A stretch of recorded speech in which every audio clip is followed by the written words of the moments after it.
Hello there, thanks for coming by. Bowerbird Maker here for another episode of card making. Today I'm going to show you two cards with snowflake motifs and the backgrounds that go with them. So here are the materials. I'm using a Stampin' Up ink here. I believe it's called Seaside Spray, and a Distress Oxide ink, Tattered Rose this time. I'm just going to combine these two inks and just create the effect that two inks blended together very basically will do in a card. So I'm starting out with the Seaside Spray Stampin' Up ink, and here I'm just really dabbing the circular shapes very lightly, and then once I'm done with that, I then add the Tattered Rose Distress Oxide ink. I just cover the white spaces where it's lighter, and you add that sort of pinkish rose color, and I'm just aiming for that sort of dappled look so that you can get a pattern. So once I'm done with that, I then mist it with my spray. This is just water spray, and because there's a Distress Oxide ink in there, it then creates that granulation effect which oxide inks do. Once I'm happy with the granulation, I then start drying up the paper. By the way, this paper is 14 centimeters square, and as you can see, the granulation is starting to emerge, those sort of whitish areas, and I just like that effect as a subtle background for the card. There you go, that's the first background. And then I want to, because this is semi-dry, I want to dry it completely flat, and a way to do that is to use glass. So I've got this tempered glass here, one of the things that you use in the toilet in your bathroom where you stack your cosmetics. So I'm just using this spare one that I no longer use for that purpose, and I use it for my crafting. So the second background is Stampin' Up ink again, which is the Pretty Peacock and the Salty Ocean, which is the Distress Oxide. So I'm just combining that again, exactly the same method, but just to note that these blues are very strong. So I'm drying them again, and as they dry, you are effectively sealing that oxidization, the granulation effect that happens, and it gives me a slightly different background, I suppose, but still a combined blue tones, and it just gives it another sort of treatment, I suppose. So all the backgrounds I've made, I'm weighing it down again with this tempered glass that I've got, and it just keeps, as it dries, it just keeps them flat. So here they are now, completely dried. In this occasion, I am then going to proceed to make the gluing of the backgrounds. It's really important to get the backgrounds completely dry and flat. Another tip that I could give, I suppose, for flattening them is to use a laminating machine, but for this one I just use the glass method. Here I'm showing my way of strengthening the card. I'm using 220 GSM cardstock, which I have folded, and I'm showing here that I actually use another cardstock exactly the same size as the background for the other side, and I glue them back to back, as it were, because the card will have a quilling element. The quilling element is going to be quite heavy and substantial, So because the quilling is going to sit at the front of the card, I would like to glue, in addition to the background, another cardstock at the back. The cardstock at the back actually gives support to the card. I just know this from experience, that if the card is on the heavy side, it's nicer to have another cardstock at the back. The other thing you can do, I suppose, is to buy or use a heavier cardstock. So something like 300 GSM card as the card base, but I just think it's not unnecessary. So, you know, by just doing this, I'm saving on cardstock, because obviously, you know, 300 GSM cardstock is it's not cheap, is what I'm saying. So this is my way of making the card stable, and it works brilliantly, it's effective, and it just gives that card a professional feel, and it's quick. So I then weigh these down with a glass again, with a tempered glass. You certainly can also use a laminating machine for this. I just use this one because it's what I've got to hand, and then I leave that to dry, and it will dry flat, completely flat, effectively. So here it is, completely now dried. So one of the things I like to do in my cards is to leave like a mark. So I actually write my moniker, Bowerbird Maker, at the back of the card. For this one I'm using my Lamy pen, which has blue ink, and I just like to put my moniker there, you know, as a nice personalized touch. So I just very simply write Bowerbird Maker in a very spontaneous handwritten way. You know, no stamps needed for this one, although you can certainly use stamps or any other sort of treatment really. I just think that that surface of the card, which has that additional cardstock, needs something. So now we're going to proceed to making the templates to guide the quilling. It's a really important guide, this one I'm making. So I'm pointing out that this is a 360-degree circle, and each angle in there will be 60 degrees. So I'm going to show you how to make this template, because it will make it easy to how to center the quilling once we start quilling. So I've got my Tim Holtz trimmer here. I'm just going to cut an A4 printer grade paper, and then I'm going to cut it in half so that I will get an A5 sheet out of this. So that's how to start. So I will then use just the one A5 sheet, which I will in this case cut into 14.5 centimeters by 14.5 centimeters square, approximately, because my card is that size. And once I've got the square paper, it will then become the surface onto which I will draw the template, and this centering template really saves a lot of time.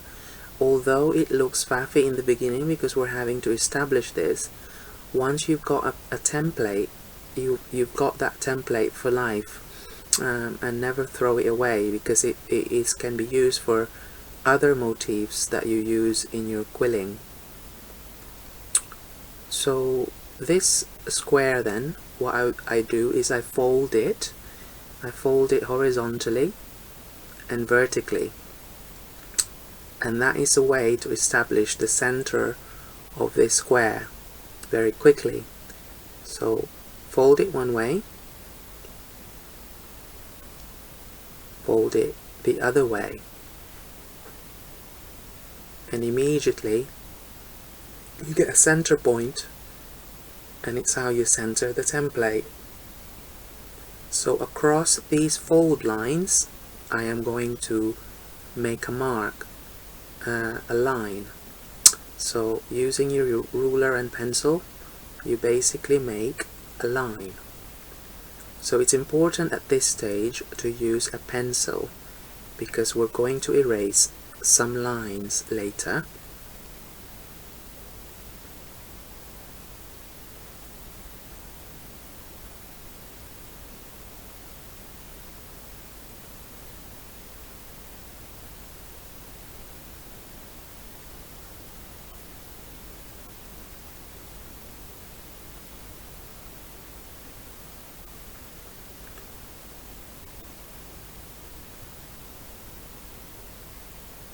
Now that I have my lines, I then get a protractor, and the protractor has these cross effect, you know, where the center point is, and you simply need to align the protractor, the center point of the protractor into the center point of the paper template, and as you can see, the protractor then will show you the angles, and you can see clearly where the 60-degree angle is in the protractor. You mark that, and then you then find the other 60-degree angle on the other side, because there's 3 lots of 60 degrees in that protractor, because it's 180 degrees in total, because it's a half circle if we remember our geometry.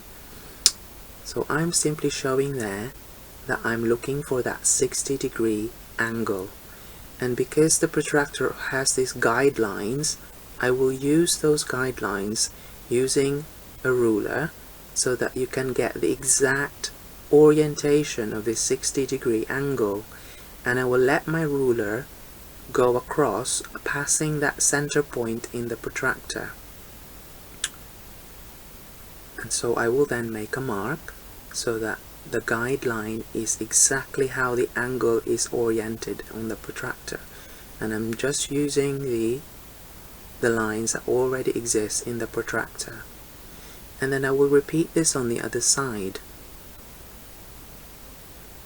Now you might think that this is really bonkers and very, very finicky, but trust me, it is a good investment at this stage to use this, to be patient with this in the making of the template, because then later on when we are quilling, we do it very quickly, and we don't need to do guesswork in centering the elements, because that can be a bit difficult. So see, I've made these lines, and this template is now divided into 60-degree increments. That vertical line I will now erase because we don't need it. So you simply erase the vertical line because that vertical line is redundant for this particular template. So I hope you can see that already, as if by magic, we have 60-degree increments on each line, bisected line on this piece of paper that we've got. So all that I need to do now is to reinforce these lines so that it stays permanent. So I'm using a felt tip pen here, my Marvy pen. Any pen will do, you just need to reinforce it. So I'm using this cardstock which I've got to hand that has a straight edge, and it will reinforce the lines.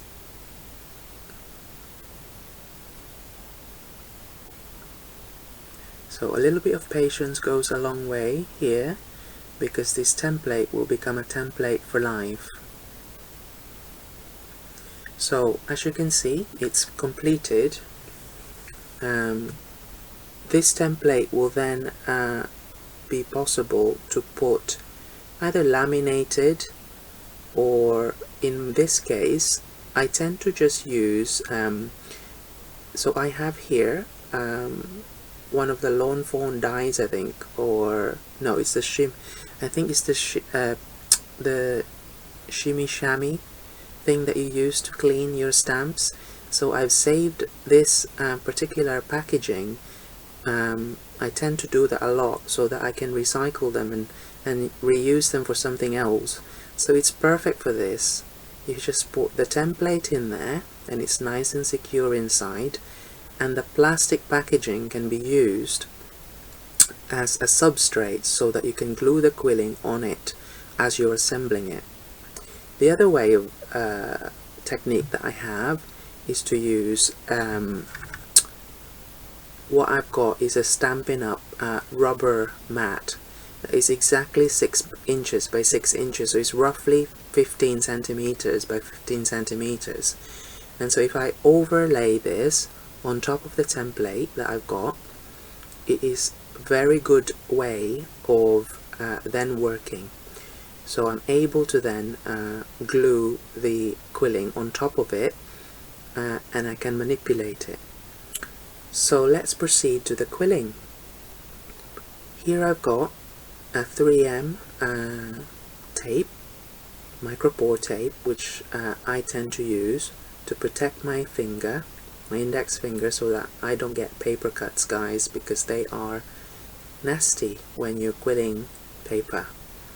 I use my forceps, got a pair of sharp snipping scissors, and I use this particular quilling tool.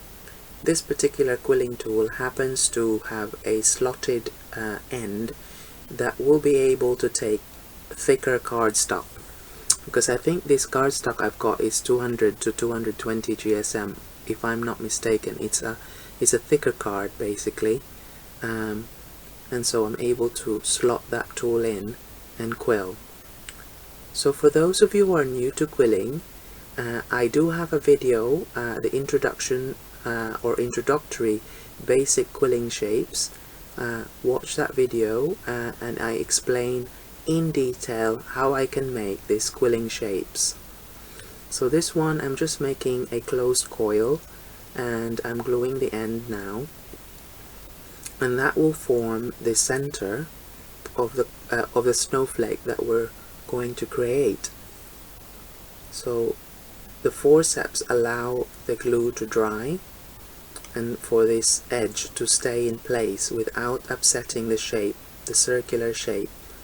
So I put that on the center, and so because I've got a rubber mat in there, or anything that the glue will not stick to, it's now possible to proceed to quilling without having to worry about the quilling motifs sticking onto the surface, because you do need to manipulate this before you stick it finally onto the card base.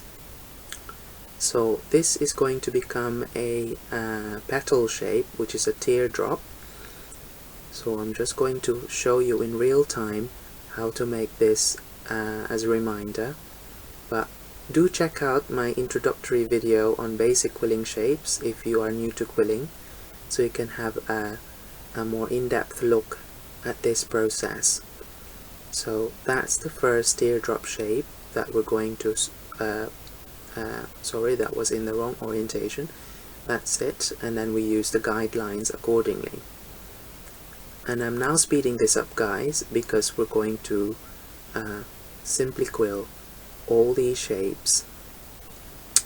And what I will do is I will leave you with some music, relax and enjoy watching me quilling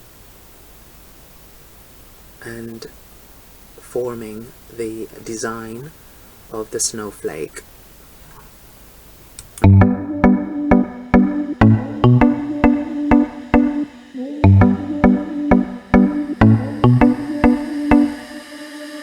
Everything got harder now,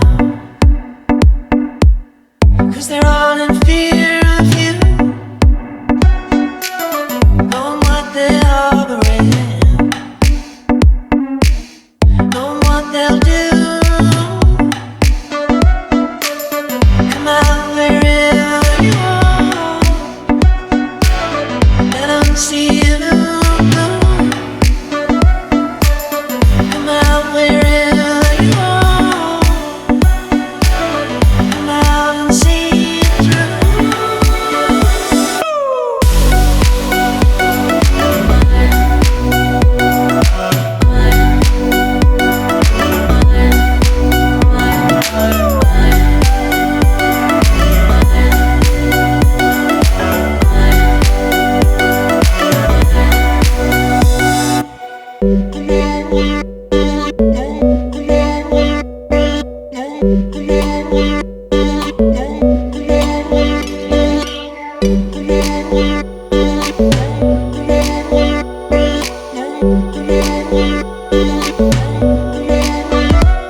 Everything's so